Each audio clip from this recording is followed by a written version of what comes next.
24절에서 25절의 말씀에 보니까 그때 그 환난 후 해가 어두워지며 달이 빛을 내지 아니하며 별들이 하늘에서 떨어지며 하늘에 있는 권능들이 흔들리리라 이렇게 말씀하셨습니다. 그때가 어느 때냐면 예수님 오시는 때를 말씀하시는 것입니다. 예수님 오시는 때는 언제냐? 24절에 보니까 그 환난 후다 이렇게 말씀해 주시고 계십니다. 이 환난 후, 그러면 이 환난은 어떤 때를 환난이라고 하느냐? 13절의 말씀에 보면 13장에 14절로부터 3절로부터 23절까지의 말씀에 하나님의 환난의 때, 주님이 오실 때의 징조에 대해서 너무나 자세히 알려주십니다. 주님이 오시려면 환난 후에 오신다는 것입니다. 그래서 어떤 환난이 있을 것인가 하니 바로 이 환난은 예수님이 오시는 때인데 그때가 예수 그리스도의 제자들과 함께 감난산에 예수님이 앉으셨어요. 그래서 제자들이 궁금해합니다. 예수님, 그렇다면 그 예수님이 말씀하시는 마지막 때 하나님이 역사하시는 하나님의 때, 그때는 언제입니까? 이렇게 질문을 해요. 우리에게 이르소서 어느 때에 이런 일이 있겠사오며 이 모든 일이 이루어지려 할 때 무슨 징조가 있사오리까? 이렇게 물어봐요. 그랬더니 예수님이 말씀하십니다. 예수께서 이르시되 너희가 사람의 미혹을 받지 않도록 주의하라. 결국은 환난의 때가 시작될 때에는 어떤 것이 온다는 징후가 보이느냐 하면 미혹하는 때예요. 그래서 성도들을 특별히 미혹합니다. 사기꾼들이 등장합니다. 거짓 선지자들이 등장합니다. 그래서 성직자가 왜 저래? 믿는 목사라면서 왜 저래? 말씀을 증거하는 사람들이 왜 저 모양이야? 크리스찬이라며 왜 저래? 하나님 믿는 자들이 그렇게 많다면 왜 빛과 소금의 역할을 감당하는 자들이 없어? 왜 맛을 잃었어? 왜 빛을 잃었어? 이런 때가 온다는 것입니다. 거짓 선지자들과 미혹하는 무리들이 가증하게 하나님을 빙자하여 모형으로 가짜가 진짜 행세를 하는 때가 온다는 것입니다. 이것이 바로 예수님 오시는 때 환난의 시작, 미혹하는 때다. 주님은 이렇게 말씀해 주셨습니다. 또 7절에 말씀해 보니까 뭐라고 말씀하시냐면 난리와 난리의 소문을 들을 때에 두려워하지 말라. 난리와 난리의 소문, 바로 무엇입니까? 전쟁의 때를 말씀하십니다. 여러분, 말씀의 여러 선지자를 통해 하나님은 말씀하고 계십니다. 예언해 주시고 계십니다. 전쟁은 꼭 일어납니다. 여러분, 전쟁은요 지금도 일어나고 있습니다. 어떤 전쟁이요? 우리가 칼하고 총만 들어야 전쟁인가요? 우린 여러 가지 전쟁을 지금 하고 있어요. 영적 전쟁. 그리고 세상에서는 나라를 통해 무역으로 하는 전쟁, 사업의 전쟁, 정부의 전쟁. 자원이 없으니까 자원 가지고 요즘에 우리 물고기 어획량이 자꾸 줄고 있는 게 뭐예요? 지금 계속해서 다른 나라의 어선들이 우리의 자원들을 지금 빼앗아가고 있죠. 자원의 전쟁, 취업 전쟁. 먹고 살아야 되고 내가 들어갈 곳이 필요한데 그것이 없어요. 실제 총칼로만 있는 전쟁이 아니라 이 세상은 아주 살벌하게 돌아가는, 총칼은 아니지만 굉장한 전쟁이 지금 치러지고 있습니다. 피도 눈물도 안 보여요. 돈과 사리사욕과 탐욕을 위해서 자기의 명예욕과 자기가 얻고자 하는 이득이 있다면 밟고 일어서고 얼마든지 피를 흘리기에 능한 그러한 세상이 바로 이 세상, 암흑과 같은 전쟁이 이미 일어나고 있는 이 세상입니다. 그뿐입니까? 실제 나라들과 나라들이 지금 유혈전쟁이 일어나고 있고요. 실제 테러에 지금 온상이 되어가고 있고요. 실제 지금 여러 곳에서 전쟁에 대한 소문이 늘고 있고요. 실제 계속해서 전쟁 방어용 모든 무기들은 더욱더 많이 만들어지고 있고요. 실제 위험한 핵은 자꾸 세상 나라들마다 보유하고 또 보유하고 있습니다. 자, 이것만 봐도 전쟁의 소문, 난리의 소문은 이미 일어나고 있지요. 이제 환난 후에 예수님이 오시는데 환난이 시작되는 때예요. 근데 주님이 말씀하셨습니다. 그런데 이런 일이 있어야 하되 아직 끝은 아니다. 아직은 끝이 아니에요. 난리의 소문과 난리, 전쟁의 소문, 이런 아수라장이라 할지라도 아직은 아니다. 자, 그러면 더 구체적으로 어떤 일이 일어나느냐? 곳곳에 지진이 있으며 기근이 있으리니 이는 재난의 시작이니라. 우리나라는 지진에 대해서는 얼마든지 안전한 국가인 줄 알았어요.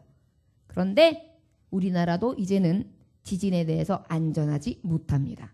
이웃나라 일본은 말할 것도 없고요. 중국도 말할 것도 없고요. 세계 곳곳에서 용암이 분출되고 있고 세계 곳곳에서 지층이 올라가고 내려가는 일들은 지금 계속되어지고 있습니다. 그뿐입니까? 환경의 재해가 일어나고 있습니다. 온난화 현상, 대기 오염, 그 다음에 강진들로 인해가지고 쑥쑥 꺼져서 어느 도시가 사라지는 그러한 일들이 지금 계속 일어납니다.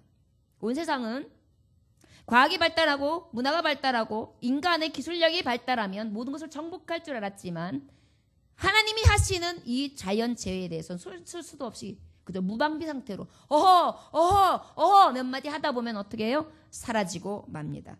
공황 상태죠. 아무것도 손 쓸 수 없는 상황. 여러분, 지진이 일어나서 푹 꺼지는데 뭘 손을 써요? 뭐가 일어나고 난 다음에 무슨 피해 대책위원회 가지고 자 사람들 다 올려놓고 그 사람들에게 성토대를 해요? 그럼 뭐 그러기를 원했습니까? 물론 미리미리 준비해서 조금 더 예견할 수는 있고 예방할 수 있는 차원의 준비는 되겠죠. 그러나 땅이 그냥 꺼지면 아무도 거기에 대해서 누구도 대체할 수 있는 방법이 없어요. 그게 하나님의 손이에요. 그런데 이 마지막 때 예수님이 오시는 때는 하나님이 조성하시는 때거든요. 그러다 보니까 이 시작의 때, 아직 끝은 아닌 때 바로 무엇이에요? 미혹하고 전쟁이 일어나고 재난의 시작이 시작되는 것이 바로 이제 환난의 시작, 전조증상인 거예요. 그 후에 누가 오신다고요? 예수께서 오신다. 이렇게 오늘 보면 24절은 말씀해 주시고 계십니다. 또 그 외에 말씀해 보니까 어떤 말씀이 있습니까? 9절로부터 13절까지 말씀인데 우리 한번 다 같이 읽어볼까요? 13장 마가복음 13장 9절로부터 13절까지 말씀 한번 같이 읽겠습니다. 시작. 너희는 스스로 조심하라. 사람들이 너희를 공회에 넘겨주겠고 너희를 회당에서 매질하겠으며 나로 말미암아 너희가 권력자들과 임금들 앞에 서리니 이는 그들에게 증거가 되려 함이라. 또 복음이 먼저 만국에 전파되어야 할 것이니라. 사람들이 너희를 끌어다가 넘겨줄 때에 무슨 말을 할까 미리 염려하지 말고 무엇이든지 그때 너희에게 주시는 그 말을 하라. 말하는 이는 너희가 아니요 성령이시니라. 형제가 형제를 아버지가 자식을 죽는 데에 내주며 자식들은 부모를 대적하여 죽게 하리라. 또 너희가 내 이름으로 말미암아 모든 사람에게 미움을 받을 것이나 끝까지 견디는 자는 구원을 받으리라. 아멘. 자, 그 다음에는 박해가 임합니다. 여러분, 우리나라에서는 박해다 하면 뭐 남편이 좀 못 나가게 하고 아내가 좀 탐탁치 않아 하거나 부모님이 반대하거나 조금 종교적인 차이가 있거나 서로 가치관의 차이가 있거나 갔으면 하는 마음, 가지 말았어야 하는 마음 정도가 서로가 가지고 있는 갈등이에요. 박해예요. 그런데 우리가 알고 있는 이슬람은 어떻습니까? 이슬람은요, 가족 중에 누구 한 사람이 기독교를 만났다. 이제 기독교로 개종을 했다. 그러면은 뭘 시키는지 아십니까? 명예살인을 시켜요. 네 집에 네 딸이 기독교, 예수교를 믿는다.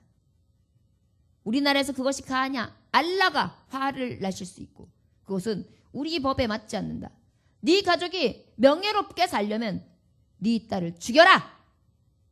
명예살인을 하라. 이것도 언도예요.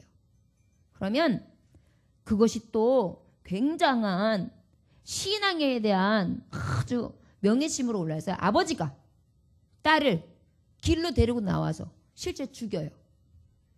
그리고 난 다음에 명예살인을 함으로 말미암아 자기는 아주 충성스러운 교도처럼, 그래가지고 많은 사람들이 또 그것을 와 하면서 자기네 이슬람에 대한 굉장히 강한 자부심을 갖지요.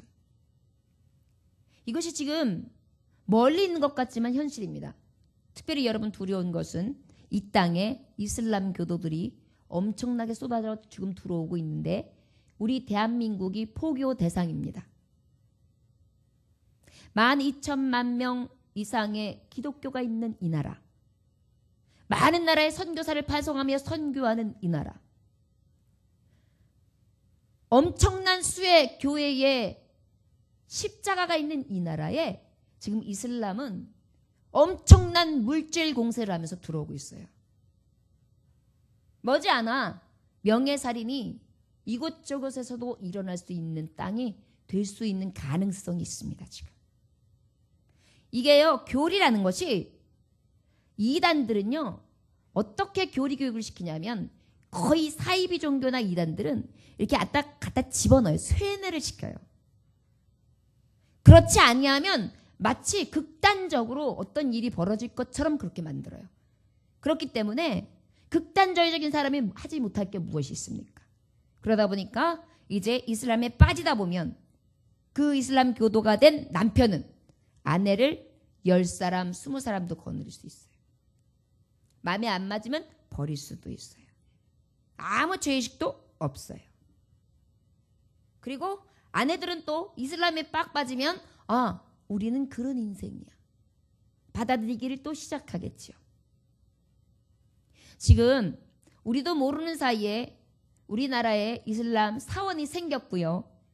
우리도 모르는 사이에 지금 조금씩 그리고 이 이슬람 교도들은 결혼을 통해서, 혼인을 통해서, 가족 관계를 통해서 지금 계속해서 우리도 모르는 사이에 지금 다문화 가정들이 늘고 있죠.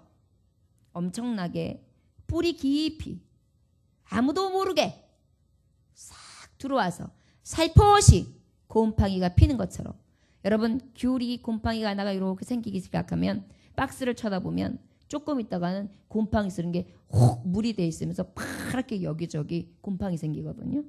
마치 그런 것처럼 작은 것 하나가 이게 나중에는 엄청나게 큰 곰팡이 균처럼 번져납니다. 이제 이것이 근데요, 하나님 말씀에 보니까 환란의 때에 있다는 거예요. 그러다 보면 지금 이 모든 세계의 각국에 돌아가는 것은 하나님이 하시는 정한 때에, 말하자면 하나님의 전초 기지인 거예요. 맞습니다. 그러나 그럼 하나님의 뜻이니까 우리가 이런 것에 대해서 무력하게 그냥 받아들이면 되겠구나. 아니지요. 우리는 끝까지 신앙을 지켜 이단을 막고 우리의 믿음을 수호하고 말씀과 진리를 온전히 지켜서 믿음을 끝까지 지키는 자, 그래서 끝까지 견딘 자는 구원을 받으리라. 이것이 바로 이제 예수님 오시는 때 환란 후에 올 징조들에 대해서 하나님 말씀해 주시는 것입니다. 그 다음에 19절의 말씀 한번 볼까요? 19절 말씀 한번 해봅시다. 시작. 이는 그날들이 환란이 날이 되겠습니다. 하나님께서 창조하신 시초부터 지금까지 이런 환란이 없고 후에도 없으리라. 아멘. 자, 전무후무한 환란이 이제 일어나요. 야, 이거 어쩐 일이야? 이거 하나님 창조 이래 지금까지 본 적이 없어. 이런 일은 본 적이 없어. 이런 일들이 이제 막 생기는 거예요. 이거 상상도 못 해봤어. 어떻게 이런 일이 생길 수가 있어? 어떻게 이런 일이 있어? 이런 일들이요, 엄청나게 무섭게 환란에 굳은 비바람이 확 휘몰아친다는 거예요. 그때가 바로 이제 환란 때, 이제 극렬한 바람이 불 때입니다. 자, 그러면 이때가 바로 이제 주님이 말하는 때예요. 이러한 일들이 하나 계속해서 일어나다가 22절에 보니까 거짓 그리스도와 거짓 선지자들이 일어나서 이적과 기사를 행하여 할 수만 있으면 택하신 자들을 미혹하려 하리라. 너희는 삼가라. 내가 모든 일을 너희에게 미리 말하였느니라. 하나님은 이미 말씀해 주신 거예요. 자, 내가 온다. 그 오는 때가 언젠지 아냐? 바로 환난 후다. 환난은 이러한 모양으로 온다라고 말씀해 주셨습니다. 하나님의 말씀은요, 근거 없이 주시는 말씀이 하나도 없어요. 다 우리가 전후 그리고 성경의 여러 것을 보면 하나님은 맞춘 것처럼 다 하나님의 말씀이 질서 있게 성취되어지고 또한 이루어지는 진리의 말씀인 것을 깨달아 알 수 있습니다. 바로 그때다. 바로 그때가 언제냐? 환란의 때다. 환란의 후다. 그 후에는 미혹하게 되고 전쟁이 일어나고 박해가 일어나고 전무한 환란이 일어나는 때인데 그 환란 후에 이제 이러한 일들이 다 일어난 후에 어두워지며 해가 어두워지며 달이 빛을 내지 아니하며 별들이 하늘에서 떨어지며 하늘에 있는 권능들이 흔들려. 이게 뭐냐면 이제 천재지변이 그때서부터 막 일어나는 거예요. 별들이 떨어져요. 하늘에 있는 권능들이 막 흔들려요. 전체 우주가 막 이제 뒤섞여진 거예요. 여기까지는 정말 하나님께서 주시는 이 유관 규칙 속에 질서 있게 하나님께서 역사하셨는데 이제는 그때가 되면은 별들이 하늘에서 떨어지고 하늘에 있는 권능들이 이제 흔들리는, 자, 이것이 바로 이제 그때라는 것입니다. 언제요? 예수님 오시는 때. 이것이 성경이 우리에게 말씀해 주시는 예수님 오시는 때입니다. 여러분, 예수님이 이미 이 땅에 오셨지요. 우리가 이제 오늘부터 대강절, 예수님이 오신 날을 기념하고 또 이제 다시 오실 예수님을 기다리면서 만왕의 왕 예수께서 인간의 모습으로 낮고 천한 이 땅에 오셨다. 그러나 이제 오실 예수님은 낮고 천한 모습이 아니라 영광의 예수님으로 오신다. 난 그 예수님을 영광스럽게 맞이하리라. 마라나다 주 예수여 어서 오시옵소서. 이제 이것을 기다리는 때로 우리가 이 절기를 하나님 앞에 성탄절로 드리는 거거든요. 사람들은 연말연시다, 성탄절이다. 아, 그러면 어때요? 야, 우리 그래도 연말연시 뭐 한가닥 해야 되지 않겠어? 한번 모여야 되지 않겠어? 아, 술 한잔 해야 되지 않겠어? 아, 어디 좀 가야 되지 않겠어? 뭔가 추억할 만한 게 있어야 되지 않겠어? 너무 심심하게 지는 건 아니지? 마셔라, 마셔라, 마셔라, 마셔라. 그 다음에 술이 들어간다. 쭉쭉쭉쭉쭉쭉 이러면서 이제 시작한단 말이에요. 세상 사람들은 그렇게 이 연말을 보내요. 그런데 예수님 믿는 우리는요, 그게 아니에요. 어떻게 할까요? 어? 고요한 밤, 거룩한 밤, 취해라, 취해라, 취해라, 취해라, 술, 성령 술에 취해라, 성령 술에 취해라, 술 이렇게 돼야 돼요. 새 술에 취하는 거예요. 예수님이 나를 위해 오신 그 사랑을 생각하는 거예요. 나 같은 죄인을 위해 오신 예수님을 기억하는 거예요. 그리고 성령님이 내 안에 오셔서 나를 주장해 주시기를 온전히 구하면서 내가 주님 앞에 무엇을 드릴까? 베들레헴을 향해서 따라왔던 그 동방박사는 유황과 모략과 황금을 드렸는데 나는 무엇을 드릴까? 나는 이 연말에 나는 무엇을 하나님 앞에 드리지? 이런 마음으로 어때요? 가장 짝사랑하고 가장 사랑하시는 분한테 뭔가를 준비하는 거예요. 여러분, 진짜 사랑에 빠지면 어때요? 뭔가 좋은 거 주고 싶지 않아요? 그래서 막 자꾸 뭔가 준비해놓고 싶지 않습니까? 우리 아들이 어느 날 이렇게 딱 작전을 부려요. 휴대폰을 딱 보더니 엄마, 내가 받은 게 있어요. 딱 보여주는데 뭐냐면 이쁜 신발이에요. 신발 욕심이 얼마나 있는지요. 이걸 딱 보면 엄마, 이게 참 멋있죠. 참 멋있죠. 이게 뭐예요? 사주면 좋건데 그 얘기잖아요. 그런데 엄마가 이놈의 새끼, 나쁜 새끼, 어디 막 이래요? 사주고 싶다 막 이런 생각이 드는 거예요. 그게 어떤 마음이에요? 사랑하니까 주고 싶은 마음이 생기는 거예요. 그것이 아무리 자기가 다 보여놓고 엄마한테 계산이 있어서 갖고 싶은 마음을 싹 비췄다 할지라도 그게 미운 게 아니에요. 어떻게 하면 사줄 수 있을까를 모색하죠. 그죠? 하나님을 사랑하니까 하나님 앞에 내가 어떻게 하면 무엇인가 드릴 수 있을까를 생각하는 거예요. 세상을 사랑하다 보면 세상에서 누리는 낙이 더 커져 보이게 보여요. 나를 사랑하다 보면 나를 위한 것들이 더 커져 보이게 보여요. 그런데 누군가를 사랑하고 하나님을 진정으로 사랑하게 된다면 진정으로 하나님을 기쁘시게 하는 게 무엇인가를 자꾸 크게 보이기를 시작해요. 저는 지금도 아버지 앞에 성탄절, 우리 성탄절 전날에 항상 천사의 밤 하나님 앞에 온 교우들이 문학의 밤으로 드리는데 어떻게 해서 하나님 앞에 아름다운 그러한 예배의 밤을 드릴까? 그리고 어떻게 하면 헌신을 해드릴까? 우리 교회가 최선을 드릴 수 있는 성도가 하나 되고 정말 그 오신 아버지의 날을 예배하는 방법은 무엇이 있을까? 기도하면서 하나하나 하나님 앞에 구하고 있어요. 부푸는 마음으로. 왜냐하면 주님은 나에게 너무나 큰 이벤트를 해주셨거든요.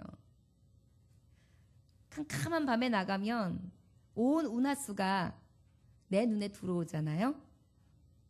캄캄한 밤에 나가면 동그란 달이 내 가슴으로 쑥 오잖아요. 나는 깜깜하고 나는 어둡고 나는 좌절했어도 조금만 밝은 태양이 있어서 발을 탁 디디면 어때요?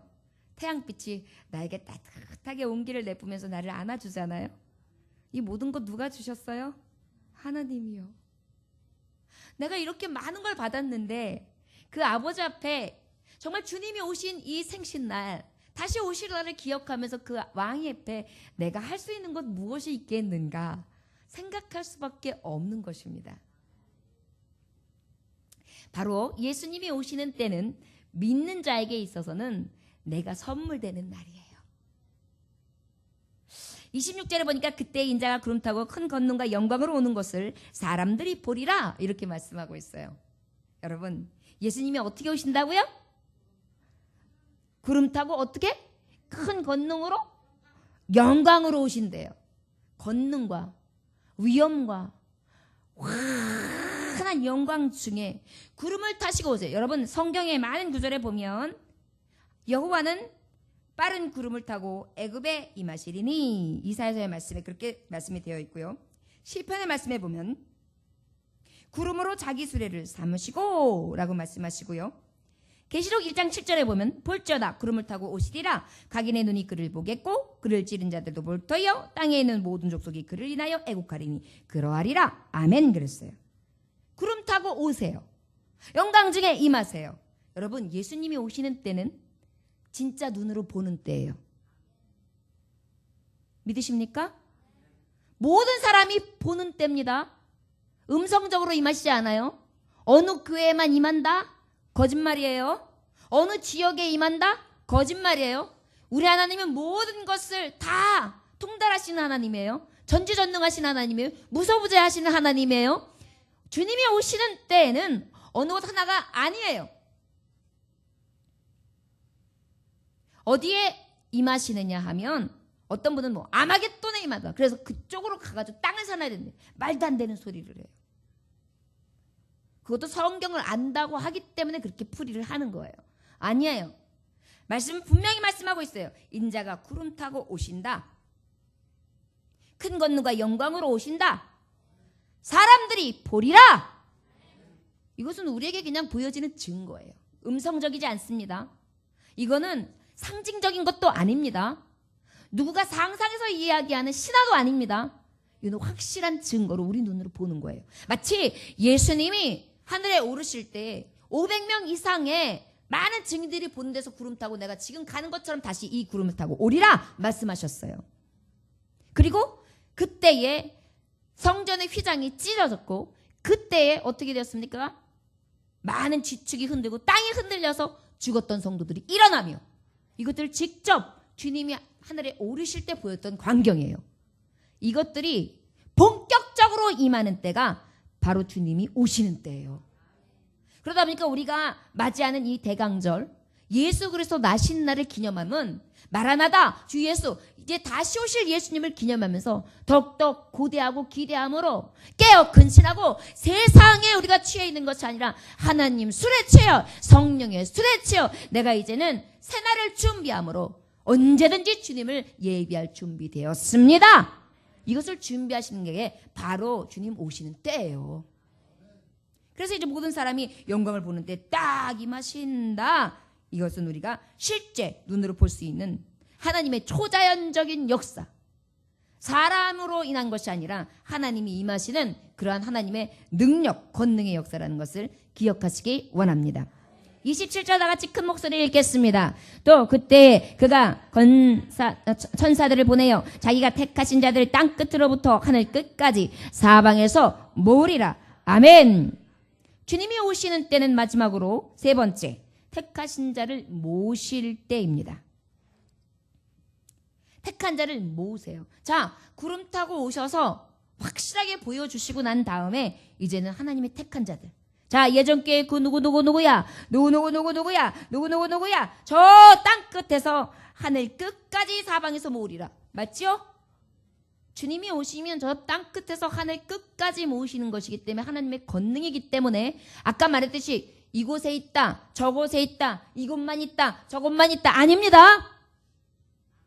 신천지가 맨 처음에 했던 것이 바로 신천지인이 있는 곳이 바로 예수님이 오시는 곳이라고 거짓말했어요.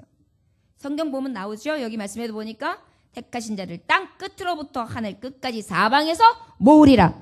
이건 전지전능하신 하나님의 권능의 손길로만 하실 수 있는 진정한 하나님의 말씀입니다. 여러분, 하나님의 말씀을 왜곡하면 안 돼요. 이것이 이단이에요. 그래서 이 마지막 때는 성경을 보는 눈도 확실해야 되고 그 말씀을 믿고 온전히 바라봄도 온전해야 되고, 그래서 바로 믿고 바로 알고 바로 깨달아 바로 실천함으로 오직 하나님 중심적인 신본주의적인 삶을 살아야 됩니다. 여러분, 인본주의적인 거, 사람을 보며 사람의 주장에 따라 궤변을 늘어놓는 거 여러분 멀리해야 합니다. 기억하십시오. 종교다원화, 그래서 혼합주의, 이것도 좋고 저것도 좋고 이 신도 좋고 저 신도 좋고 여기도 하나님 있고 저기도 신도 있고 다 신은 하나지 뭐 하나님만 하나님이냐, 말이 안 된다. 이거 절대 주님이 오시는 때는, 택하신 자에 모이시는 때는 그들은 다 누락되는 거예요. 심판의 때 다 재앙을 맞이할 자들입니다. 우린 기억해야 돼요. 오직 전능하신 하나님 한 분, 유일하신 여호와 하나님 한 분, 스스로 계신 자 한 분만이 우리가 온전히 믿고 따르며 순종하고 신앙으로 나아가야 될 분이라는 것을 기억하시기 원합니다. 여러분, 택하신 자를 모으시는 때가 예수님이 오신다. 바로 이것이 예수님의 목적이에요. 예수님이 오시는 것은요, 목적이 당신의 백성을 이제 당신의 나라로, 하나님의 완전한 나라, 완성된 나라로 택한 자들을 모으시게 오시는 거예요. 그래서 먼저 가서 죽은 성도들을 부활시키고요. 그것이 주님이 오시는 첫 번째 목적이라고 할 수 있어요. 그리고 난 다음에 어떻게 합니까? 악인들은 이제 심판하시기 위한 것이 목적이시죠. 여러분, 하나님 앞에 악인들도 아주 그냥 잘 살고 있는데 무슨 말씀입니까, 목사님? 여러분, 하나님을 속일 수 있을 것 같습니까? 넘어갈 수 있을 것 같습니까? 그래요. 살다가 혹 넘어갔다고 하십시오. 그러면 그가 안전하다고 생각하십니까? 하나님은 영벌에 취하십니다. 그가 만약에 죽기까지, 그런데도 불구하고 잘 먹고 잘 살았다는 것은 죽기까지 기회를 주신 거예요. 그러나 그가 그 기회를 잃은 것입니다. 그 자는 잘 살았을지 몰라요. 살아가는 80년, 많이 살면 100살은 잘 살지 몰라요. 그러나 그 위에 영원한 삶은 어떻게 해요? 영원한 벌, 저주, 지옥불 구덩이에서, 타는 불못에서 물 한 방울도 없이 고통을 당하면서 구더기도 있고 그 안에서 매우 음석달석하는데 그들도 죽지 않으면서 계속해서 생명이 호흡되는데 아주 죽을 만치 고통스러움을 당하는 것이 지옥이라고 그랬어요. 꺼지지 않는 불에서요. 그런데도 그거를 겁을 안 내요. 사람들이 참 강심장이에요. 간이 배 밖으로 나왔어요. 예수님이 오시는 때는요, 믿는 자에게 있어서는 너무나 큰 은혜의 때입니다. 그런데 여러분 기억하십시오. 마가복음 13장 32절에 보면 그때는 아무도 모른다 그랬습니다. 그때를 언제쯤이라고 얘기하거나 몇 월쯤이라고 얘기하거나 몇 년도쯤에 얘기하는 것은 다 거짓이에요. 말씀에 분명히 예수님도 모르고 천사들도 모르고 누구만 알아요? 하나님 아버지만 아세요. 그래서 우리는 항상 깨어 근신하여 기도함으로 주님 오실 날을 맞이하기 위해서 늘 지혜로운 처녀가 되어 등불을 예비하는 거예요. 등불이 뭐예요? 성령의 기름을 준비하는 거예요. 성령에 충만한 나는 나의 힘이나 의지로 살아가는 것이 아니라 하나님의 신으로 의지하며 살아가기 원합니다. 내 뜻대로 살아가는 것이 아니라 주님이 나를 주장하시는 삶을 삽니다. 이게 성령 충만함이에요. 성령의 조명하심을 따라 삽니다. 살든지 죽든지 먹든지 마시든지 무엇을 하든지 주를 위해 살겠습니다. 주여 나를 부르실 그때에 두 손 들고 주여 내가 여기 있나이다. 나를 들으소서 하면서 주님을 맞이할 수 있는 진정한 신부되게 하여 주옵소서. 이것이 우리의 구하는 바가 되어야 될 줄 믿습니다. 택하신 자를 모으실 때 마지막으로 아까 악인의 심판이 있다고 말씀했습니다. 수십 년 전에 여러분 하나님은 반드시 심판하신다는 것을 우리가 세상의 이치를 보면서도 뉴스나 시사거리를 보면서도 알 수 있어요. 수십 년 전에 서울의 한 직장인이 지방으로 발령을 받았습니다. 그래가지고 그곳에 살다 보니까 나름 외로워졌어요. 그래가지고 우연히 어떤 여자를 사귀게 됩니다. 그래가지고 좀 깊이 사귀게 되니까 연인관계로 발전을 하게 되었어요. 그러면 안 되는데. 근데 이것이 소문이 얼마나 빠른지 서울 아내가 있는 곳까지 발이 달려서 달려갔어요. 당신 남편 좀 정신 못 차려. 젊은 여자인데 어떤 여자하고 매일 희낙낙해. 같이 집에 들어가는 것도 봤어. 그래서 그 아내가 며칠로 남편이 있는 곳으로 달려갔습니다. 그래가지고 그 현장을 목격하고 남편을 멱살을 잡고 울었다가 화를 냈다가 꼬집어 뜯었다가 막 그러면서 아주 남편한테 막 뭐 말하는 거죠. 그러다 보니까 이제 남편이 덤벼들고 발악을 하니까 여보 미안해 내가 다 정리하고 내가 당신이 있는 곳으로 갈게.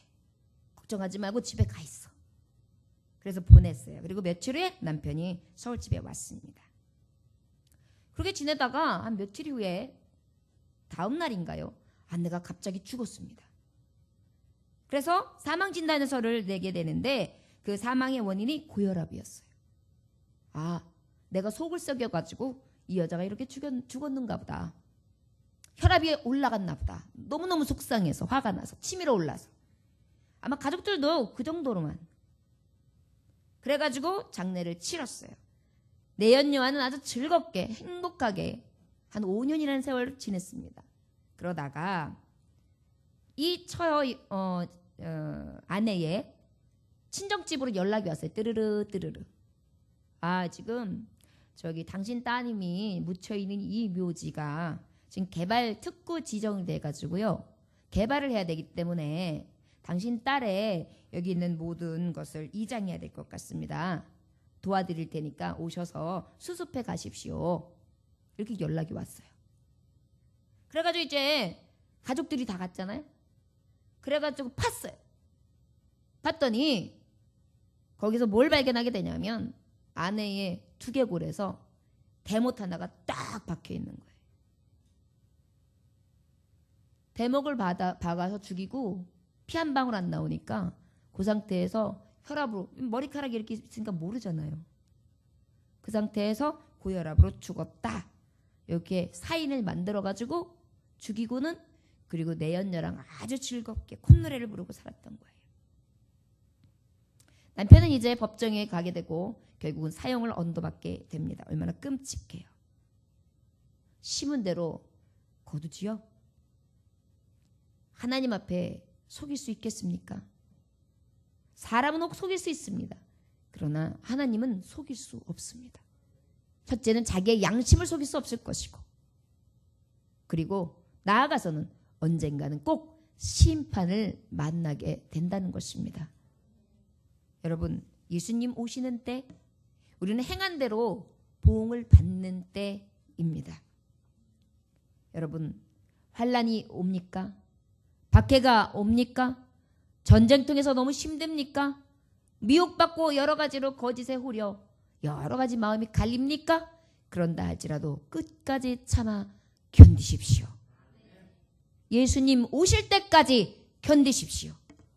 그리고 여러분들에게 혹시 예수님 오심을 보시기 원하십니까? 그리하시다면 늘 그 만왕의 왕 예수께서 내 신랑으로 오실 것을 사모하시기를 원합니다. 이제 이 환난과 재난이 심해지면 심해질수록 예수님 오실 날은 가까워 온다. 나는 이제 영광을 보게 되리라. 나는 이제 예수님의 권능을 보게 되리라. 구름 타고 오시는 내 신랑 예수를 맞이하게 될 것이라 확신을 갖고 오히려 감사하시기를 원합니다. 예수님 오시는 때는 택한 자를 모으시는 때입니다. 이 택한 자 끝까지 우리가 주님 앞에 부름받는 자 되어서 이 영광의 날 나팔 불며 예수님 오시는 영광스러운 날 다 그 나라에 임할 수 있는 영광스러운 자녀라 멸류관 받고 주님과 함께 그 나라에서 함께 찬송하며 기뻐할 수 있는 귀한 날이 저와 여러분들에게 있어지시기를 주의 이름으로 축원합니다. 주님 오실 때가 기대되십니까? 어려워도 참고 견디십시오. 끝까지 기다릴 수 있는 저와 여러분들 되시기를 주의 이름으로 축원합니다. 기도하겠습니다. 하나님 아버지 감사합니다. 오늘 주님께서 함께 하셔서 예수님 오시는 때를 너무나 확실하게 말씀해 주시는 하나님 감사합니다. 천문학이 발달하고 현대과학이 발달하고 환경학이 발달한다 할지라도 하나님이 쓰시는 큰 팔 능력의 팔 앞에 누가 감히 맞설 자 있사오리까. 주여 우리의 무력함을 깨닫게 하여 주시옵시고 우리의 육신의 마지막 때를 기억할 수 있게 하여 주옵시며 주님이 오신 날이 반드시 있다는 것을 생각하면서 주여 아버지 이 육신의 장막 썩어질 것에 마음 뺏겨 사망에 이르는 것이 아니라 영생의 소망을 따라 살아갈 수 있는 성령의 소욕을 따라 살아가는 하나님의 종들 오직 주님 예비하는 종들 다 되게 하여 주시옵소서. 오늘도 주님 앞에 복되게 예배한 모든 종들 위해 하나님 함께 하시고 축복하시기를 원하오며 예수님의 이름으로 기도 올려나이다. 아멘.